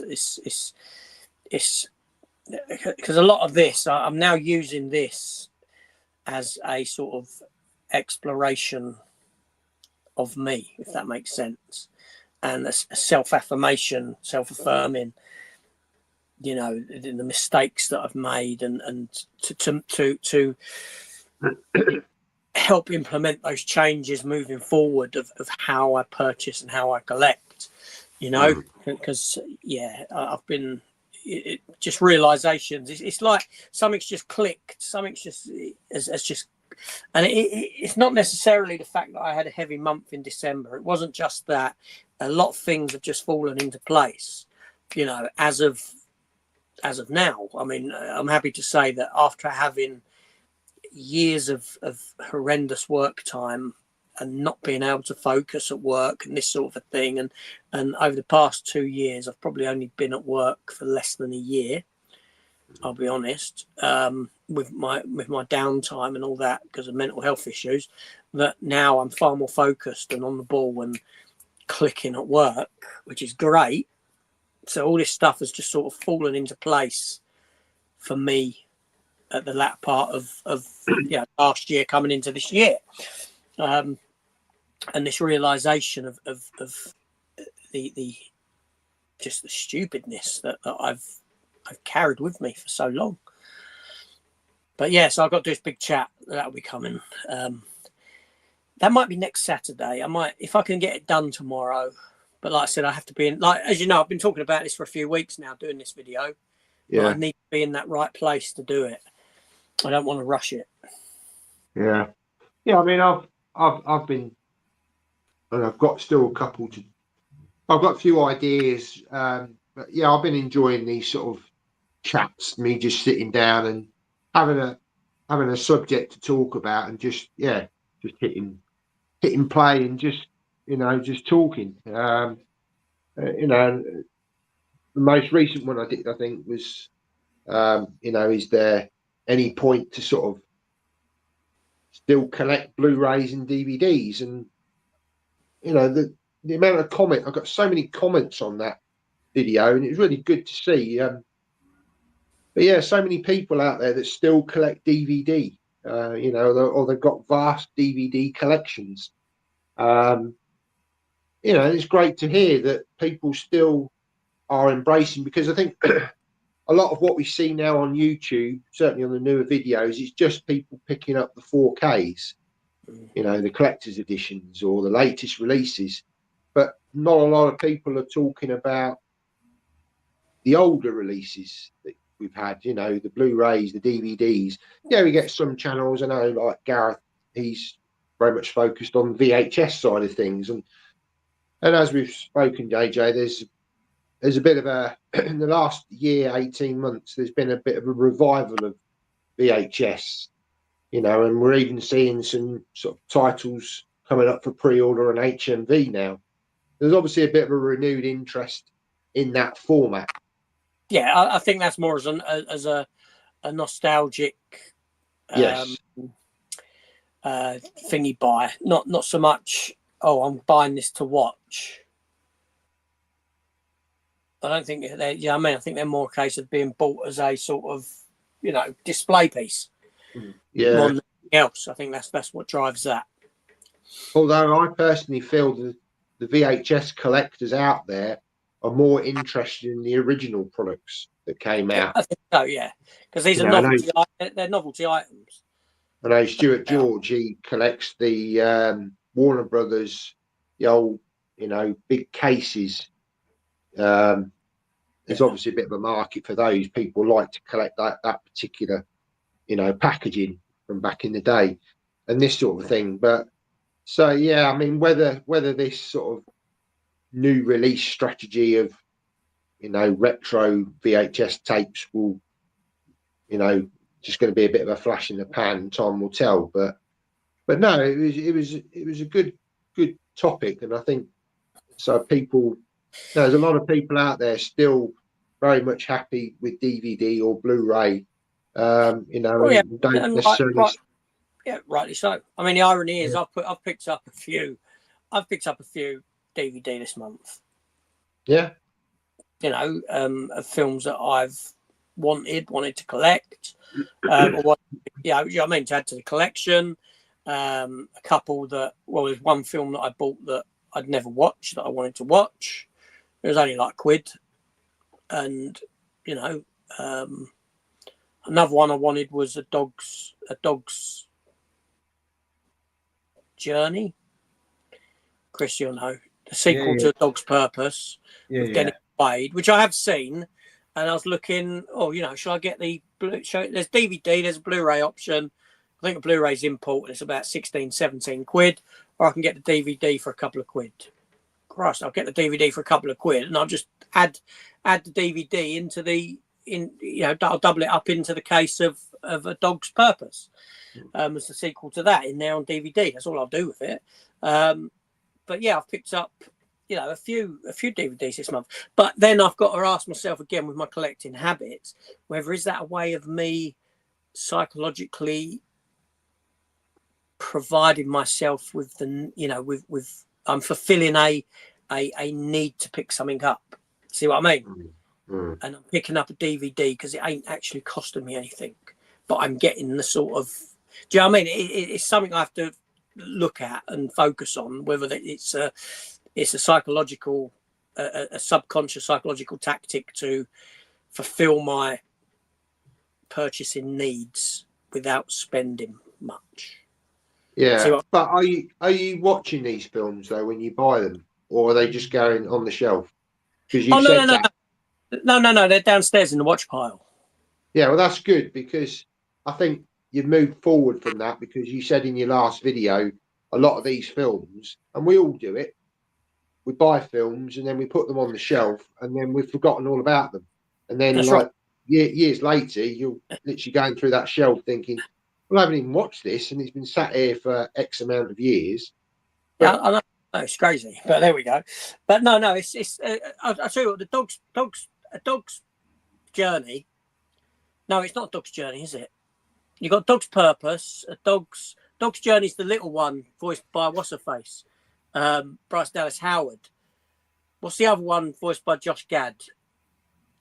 I'm just looking. I can't recall it. A Dog's Purpose, and sorry, I've got to get a touch because A Dog's Journey is a completely different film, and I think that's not Dennis Quaid. And the reason I went for it is because, as Chris knows, I watched Thingy the other night, Frequency, and then I saw a clip from A Dog's Purpose, and then I was like, now I want to get the sequel, A Dog's whatever it was. I can't remember the title of it. Yeah. But anyway, yeah. So my point is that the stuff that I've got, I've stuck into a watch pile downstairs. No, it's A Dog's Journey. Yeah, Dog's Journey. But there's another one as well. A Dog's Purpose is the first one. A Dog's Journey is the second one. And then there's another dog, something voiced by Bryce Dallas Howard. I say if you love dog movies, The Art of Racing in the Rain, hands down, you will love it. And who's in that? That is Milo Ventimiglia. Oh, yeah. Yeah, he's a race car driver, and he gets a dog that he calls Enzo. You'll be in tears by the end of it if you love dogs. Just saying. And you can only get it on Region 1 most of the time. But. Really, I'll have to get it by other means then, wouldn't I, to watch? What's it called? The Art of Racing in the Rain. It's from a book. The Art of Racing in the Rain. You might put it on eBay. Even if it's in Region 1. I think it'll be a sports car, and you see the dog Milo, and then Milo Ventimiglia and Enzo, the dog. But it's the art of racing. If you love dog movies, people out there do it.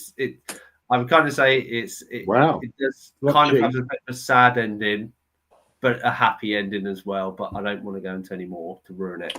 2019. Right. Free delivery from United States, £17 for a DVD. Yeah. It's not cheap. My wife wanted it for Christmas a few years, not last year, the year before, because I just wanted it. I kept going on about it forever, but all American. Yeah, there's no. I mean, you'd probably be lucky that maybe somebody's got a second-hand copy selling on Facebook or whatever. But hold on a minute. All I've Hang got on to a do minute. is Wait a minute. What's this? Oh, is it? all a I've got book to do is or- go Oh, to no, there's a book as well. Yeah, Pirate book Bay. of it. Because you can get the Pirate book Bay and on World download of it to Books, watch. £5.12 for yeah, the book. I've not read the book, but the movie is great. As I say, it's like if you're a dog owner, it shows kind of how dogs are. Obviously, there is a voice for the dog. It's quite. I'm trying to think who plays the voice now. It's not Dennis Quaid. Oh, now you've got that in my head. Or maybe is it? I'll let What? you look that up. While you're doing that, Richard says he's looking forward to the Alien Earth TV series. Yes, I agree. Yeah, I'm hoping that's going to be really good. Summer, I believe, on Disney or Hulu in America. So yeah, I'll definitely have taken out a 3-month subscription Kevin to Costner. watch that. Yeah, just found it. I knew that should tick some boxes for you as well. Kevin Costner's great. Sorry. Yeah. Right? Total segue. I should have remembered that. But yeah, it's great. But yeah, Alien Earth looks good. The poster. I'm quite curious to how they're going to set it all up. Is it all going to be a slow build? Like, is there somehow a ship's going to crash on Earth and then it's one face hugger? Hopefully, probably like AJ, the aliens don't turn up in about 20 minutes. I still think it's One going to tie tail-less into, face hugger. Well, still think it's going to tie into the end of Covenant, okay. personally, But because David was en route to Earth. Okay. It says, yeah, because you've seen the poster, ain't it? The Statue of Liberty with a face hugger. If you actually look, there actually is a section that looks like, I think it goes round here. If you look on the picture, there's a very slight. Yeah. I'll find the picture. I had a little look at earlier. Yeah, I think I shared it, didn't I? You I did. think I shared the But photo I because said- you said no tail. Yeah, Jamie had sent me that as well, that image. Yeah. I mean, in some ways, I would like the continuation because I know you didn't particularly like Covenant. No, I can't see a Yeah, that's tail. That's the picture. But then if you There's clearly no tail. hang on, let me get look. Yeah, I There see what is. you're saying. It curves round. It's underneath one of the flaps of the breather lung thing. So it is there. It's just the picture. Yeah, The but lungs, whatever you call them, on the face hugger is covering where it goes round the neck. I was being nosy earlier because you said about it. So it's blatantly there. it would go around the neck that way. It wouldn't go back on itself to come round. I don't think there's a tail. Well, It's tailless. in the comments, is it a tail? Yes or no? Yeah, Yeah.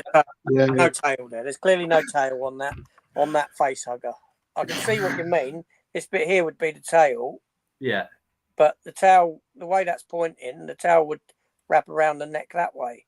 It wouldn't come I back. assume it's going to under. to go round.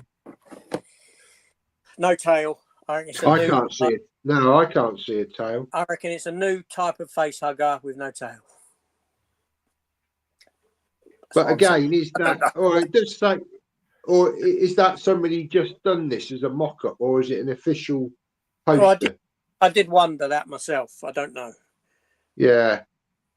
I mean, I know it's got the Disney logo at the bottom there. And the FX on top of it, but Well, anyway.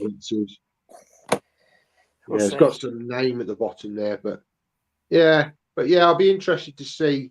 I mean, again, what kind of, time frame is it going to be in? Is it going to be like modern day as we are now, or is it going to be set in the future? No, they have said when it's set. There is The anatomy of a face. there is a timeline. Okay. So where does it fit in within?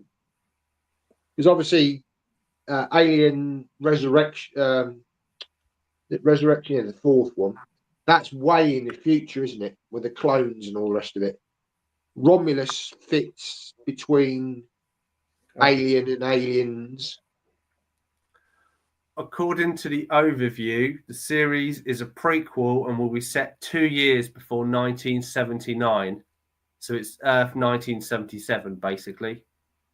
No, or is that 2 years before the 1979 movie? Before the events of the 1970 movie. Yeah, so it'd be 1977 if it was the events. No, No, the no. events are in 1979. in Alien. Yeah, it's set 2 years before the events of 1979. So if it's 2 years before that, So- it's So when was Alien? What year was that set? All right, Was it what I've 19 got. No. What I'm reading is that Alien Earth is set in 2092, which is the year before Prometheus. I'm just going on Oh, Wikipedia. Year before Prometheus. Yeah, so Prometheus well, is that set won't- in 2093. Alien Earth is set in 2092. So that won't fit into my thing of David then bringing back the eggs to Earth. No. Then. No. Right. Oh, well, I was going to say Wikipedia says that, and the premise is when a mysterious space vessel crash lands on Earth, a young woman and a ragtag of tactical soldiers make a fateful discovery and put them face to face with the planet's greatest threats. The Yeah. thing Also- is, if it's set before Prometheus, David created the alien species, didn't he? No. Well, In the start of Covenant. Yeah. Well, No. I mean, there was the Deacon created at the end of Prometheus, which No, was no. kind of a sideline. Yeah. Yeah, go on. No. Because in Prometheus, like I said, there's a mural that they find with aliens on it. So what David's Yeah, actually that's done true. is recreated the alien. He hasn't created Okay, he's recreated it from the Black Goo. right. The aliens already exist. I only done that because after our last discussion about this, I had to read up about it because it didn't work. Why is there a mural with aliens on? So the aliens already exist, essentially, and David's recreated the aliens rather than created, which makes more sense. So are we saying the engineers then kind of almost worship the alien creatures if they've got murals of them? I guess so. I don't know. Well, yes, they obviously must have come in contact with them. they must have done, or they're a creation of the engineers before that. I don't know. Like I said, the Prometheus film and Covenant for me is films that I don't revisit and Okay. don't work for Yeah. me in the context of aliens. Yeah, looking into what you're saying, obviously Prometheus is set in 2093, Covenant is 2104, and then Alien, which is this 2 years before, is 2122. So this would be 2120, Yeah, essentially. but I'm reading it's before Prometheus. Prometheus. So 20, I'm what do you reading. say? 2092, Prometheus. We could both be wrong. We could both be right. Who knows? I It say, depends.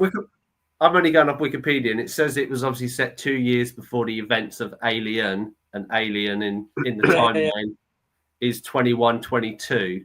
So Prometheus and Covenant have happened, and then it's 116 years later after Covenant, which probably would explain why the alien in Covenant has gone a little bit more human-like. Maybe. Yeah, so yeah, you're right. Wikipedia said it's set before the events of Alien 2 years. Yeah. Okay, so that But the other would thing I then was mean reading, the other hopefully thing I was- David go on. bringing back the alien embryos to Earth, because that's how it was left. There we go. He was going back to Earth with the embryos. Well, yeah, that obviously That I to see me that. makes sense narratively. It's alien Earth, so how did the aliens get to Earth? Well, yeah, I because don't he think was that it bringing will them back. be. I don't, because the thing is that Ridley Scott's still working on, rumours of him working on the sequel to Covenant Hmm. that he still wants Oh, to do. really? Yeah, so then this film wouldn't have nothing to do with that because Unless that they- needs to be. yeah. Unless David doesn't make it back to Earth, or there's something that happens that causes this ship to get classed off to Earth. Yeah, Obviously, it'll be interesting to see. It would kind of make sense if it comes 2 years before Aliens, because then Sigourney and her crew would probably not have even heard of this, because communication no. weren't great, weren't it, on their spaceship? I think But then that leads to the question: why did Weyland Yutani then? Obviously, they found the alien eggs. The asteroid from one, yeah. Why did Right, I'm reading an article from Empire. Yeah. And here it says now, in its latest teaser for Alien Earth, scarcely strays from that particular area. In its brief 30 seconds, but listen to the voiceover and you'll find an intriguing tidbit of new info about the show. It says, in 2120, in tones another identified male speaker, Mother Earth is expecting you. In 2120. Yeah, so we are right. 2 years before Alien happened. Alien, but how many years after Covenant? 160, was it? I think. Covenant. No, a Covenant set 2104. So this is 16? Yeah, 116 years. No, 16. Covenant is 2104. Alien is 2122. Prometheus was probably 21. work because it would take him that amount of time to get back to Earth, I'm guessing. Yeah, but I don't think that it'll play on that. No. Because of the Ridley Scott wanting to do Alien, trying to do another sequel to Alien. Oh, I didn't realise. I thought that was off the table. No, there's still. So it's set 2 years before. Richard says he's confused. Yeah, I totally agree. 16 years, not 116 years. My maths was way off there. Hey, Michael. Yeah, we'll have to wait and see. Yeah. But I'm looking forward. Was it August? Is it July or August? All I know is Timothy Olyphant is in it. Oh, he's in it, is he? So here's the elephant in the room then. Yeah. Do that camera angle again. What camera angle? Look at that. All this zooming out the stuff. What, the hand? The Fantastic Four? Yeah. That's quite cool, actually. Seriously, that's what it's like.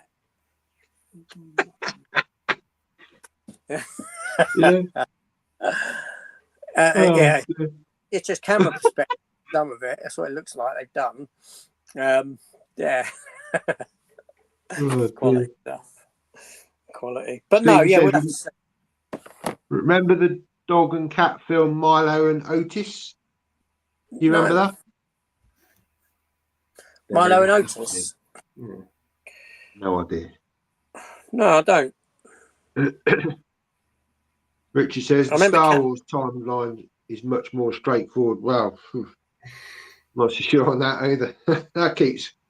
They keep saying about future films for that as well, new Ray films, and I don't know. It was the Adventures of Milo and Otis, even. Okay. Yeah.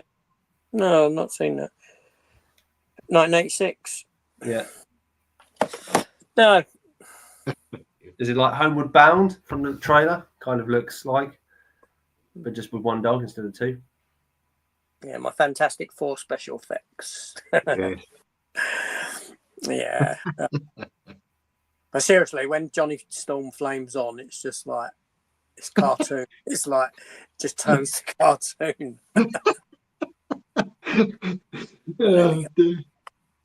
But there we go. Give them credit. I guess they had a limited budget, so they tried to do the best they could.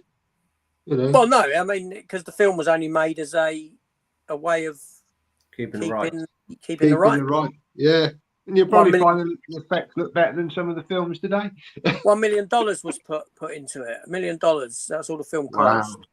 And it was you had adverts and everything. You had standees. The film was, it was advertised as releasing, and then it just didn't happen.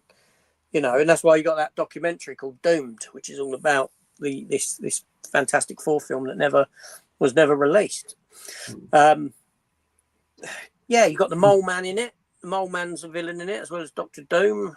That's what they should use in the newer ones. Why I don't get why they haven't used him and his minions. Surely that would make it a more introductory character or villain and build up to Galactus and stuff rather than. Well, this is it. Galactus to me is a like I said, an Avengers level threat. That should be, you know, that's something that you could imply is coming. It's en route, so to speak. He's en route, and then the Avengers and the Fantastic Four have to deal with him rather than, you know, just the Fantastic Four.